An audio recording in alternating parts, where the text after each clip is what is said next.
10 октября по приглашению ЦК КПСС и Президиума Верховного Совета СССР в Москву с официальным дружественным визитом прибыл руководитель ливийской революции полковник Муаммар Каддафи.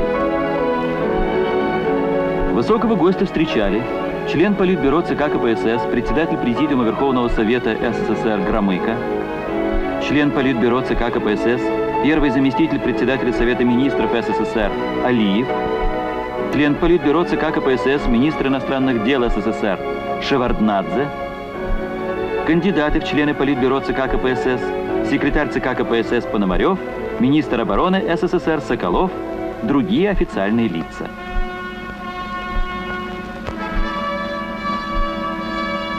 Рапорт почетного караула.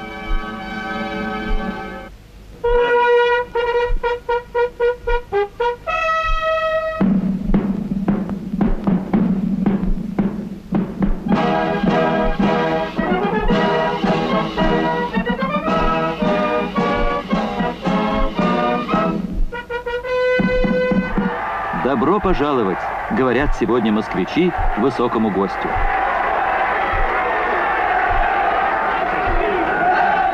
Пришли сюда и ливийские студенты, обучающиеся в столичных высших учебных заведениях.